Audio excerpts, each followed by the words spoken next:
भोगवती नाम की एक नगरी थी। उसमें राजा रूपसेन राज करता था। उसके पास चिंतामणि नाम का एक तोता था। एक दिन राजा ने उससे पूछा, हमारा ब्याह किसके साथ होगा? तोते ने कहा, मगध देश के राजा की बेटी चंद्रावती के साथ होगा। राजा ने ज्योतिषी को बुलाकर पूछा तो उसने भी यही कहा। उधर मगध देश की राजकन्या के पास एक मैना थी। उसका नाम था मदन मंजरी। एक दिन राजकन्या ने उससे पूछा कि मेरा विवाह किसके साथ होगा, तो उसने कह दिया कि भोगवती नगर के राजा रूपसेन के साथ। इसके बाद दोनों को विवाह हो गया। रानी के साथ उसकी मैना भी आ गई। राजा रानी ने तोता मैना का ब्याह करके उन्हें एक पिंजड़े में रख दिया। एक दिन की बात कि तोता मैना में बहस हो गई। मैना ने कहा, आदमी बड़ा पापी, दगाबाज और अधर्मी होता है। तोते ने कहा, स्त्री झूठी, लालची और हत्यारी होती है। दोनों का झगड़ा बढ़ गया तो राजा ने कहा, क्या बात है, तुम आपस में लड़ते क्यों हो? मैना ने कहा, महाराज, मर्द बड़े बुरे होते हैं। इसके बाद मैना ने एक कहानी सुनाई। इलापुर नगर में महाधन नाम का एक सेठ रहता था। विवाह के बहुत दिनों के बाद उसके घर एक लड़का पैदा हुआ। सेठ ने उसका बड़ी अच्छी तरह से लालन पालन किया, पर लड़का बड़ा होकर जुआ खेलने लगा। इस बीच सेठ मर गया। लड़के ने अपना सारा धन जुए में खो दिया। जब पास में कुछ न बचा तो वह नगर छोड़कर चंद्रपुरी नामक नगरी में जा पहुंचा। वहां हेमगुप्त नाम का साहूकार रहता था।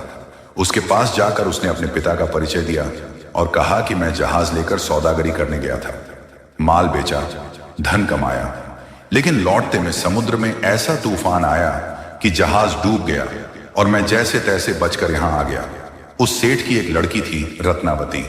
सेठ को बड़ी खुशी हुई कि घर बैठे इतना अच्छा लड़का मिल गया। उसने उस लड़के को अपने घर में रख लिया और कुछ दिन बाद अपनी लड़की से उसका ब्याह कर दिया। दोनों वहीं रहने लगे। अंत में एक दिन वहां से विदा हुए। सेठ ने बहुत सा धन दिया और एक दासी को उनके साथ भेज दिया। रास्ते में एक जंगल पड़ता था। वहां आकर लड़के ने स्त्री से कहा, यहां बहुत डर है, तुम अपने गहने उतार कर मेरी कमर में बांध दो। लड़की ने ऐसा ही किया। इसके बाद लड़के ने कहारों को धन देकर डोले को वापस करा दिया और दासी को मारकर कुएं में डाल दिया। फिर स्त्री को भी कुएं में पटक कर आगे बढ़ गया। स्त्री रोने लगी। एक मुसाफिर उधर जा रहा था। जंगल में रोने की आवाज सुनकर वह वहां आया, उसे कुएं से निकालकर उसके घर पहुंचा दिया। स्त्री ने घर जाकर मां बाप से कह दिया कि रास्ते में चोरों ने हमारे गहने छीन लिए और दासी को मारकर मुझे कुएं में ढकेल कर भाग गए। बाप ने उसे ढांढस बंधाया और कहा कि तू चिंता मत कर, तेरा स्वामी जीवित होगा और किसी दिन आ जाएगा। उधर वह लड़का जेवर लेकर शहर पहुंचा। उसे तो जुए की लत लगी थी। वह सारे गहने जुए में हार गया। उसकी बुरी हालत हुई तो वह यह बहाना बनाकर कि उसके लड़का हुआ है, फिर अपनी ससुराल चला। वहां पहुंचते ही सबसे पहले उसकी स्त्री मिली। वह बड़ी खुश हुई।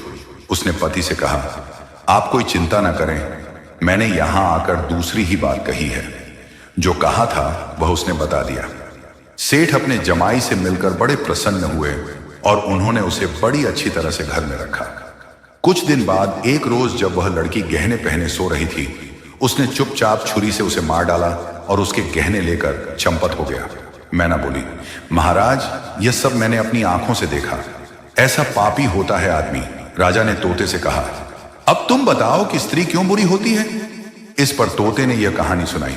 कंचनपुर में सागर दत्त नाम का एक सेठ रहता था। उसके श्रीदत्त नाम का एक लड़का था। वहां से कुछ दूर पर एक और नगर था, श्री विजयपुर। उसमें सोमदत्त नाम का सेठ रहता था। उसकी एक लड़की थी, वह श्रीदत्त को ब्याही थी। ब्याह के बाद श्रीदत्त व्यापार करने परदेश चला गया। 12 बरस हो गए और वह न आया तो जयश्री व्याकुल होने लगी। एक दिन वह अपनी अटारी पर खड़ी थी कि एक आदमी उसे दिखाई दिया। उसे देखते ही वह उस पर मोहित हो गई। उसने उसे अपनी सखी के घर बुलवा लिया। रात होते ही वह उस सखी के घर चली जाती और रात भर वहां रहकर दिन निकलने से पहले ही लौट आती। इस तरह बहुत दिन बीत गए। इस बीच एक दिन उसका पति परदेश से लौट आया। स्त्री बड़ी दुखी हुई। अब वह क्या करे? पति हारा थका था। जल्दी ही उसकी आंख लग गई और स्त्री उठकर अपने दोस्त के पास चल दी। रास्ते में एक चोर खड़ा था। वह देखने लगा कि स्त्री कहां जाती है। धीरे धीरे वह सहेली के मकान पर पहुंची। चोर भी पीछे पीछे गया। संयोग से उस आदमी को सांप ने काट लिया था और वह मरा पड़ा था। स्त्री ने समझा सो रहा है। वहीं आंगन में पीपल का एक पेड़ था जिस पर एक पिशाच बैठा यह लीला देख रहा था। उसने उस आदमी के शरीर में प्रवेश करके उस स्त्री की नाक काट ली और अब फिर उस आदमी की देह से निकलकर पेड़ पर जा बैठा। स्त्री रोती हुई अपनी सहेली के पास गई। सहेली ने कहा कि तुम अपने पति के पास जाओ और वहां बैठकर रोने लगो। कोई पूछे तो कह देना कि पति ने नाक काट ली है। उसने ऐसा ही किया। उसका रोना सुनकर लोग इकट्ठे हो गए। आदमी जाग उठा। उसे सारा हाल मालूम हुआ तो वह बड़ा दुखी हुआ। लड़की के बाप ने कोतवाल को खबर दे दी। कोतवाल उन सबको राजा के पास ले गया। लड़की की हालत देखकर राजा को बड़ा गुस्सा आया। उसने कहा, इस आदमी को सूली पर लटका दो। वह चोर वहां खड़ा था। जब उसने देखा कि एक बेकसूर आदमी को सूली पर लटकाया जा रहा है तो उसने राजा के सामने जाकर सब हाल सच सच बता दिया। बोला, अगर मेरी बात का विश्वास ना हो तो जाकर देख लीजिए। उस आदमी के मुंह में स्त्री की नाक है। राजा ने दिखवाया तो बात सच निकली।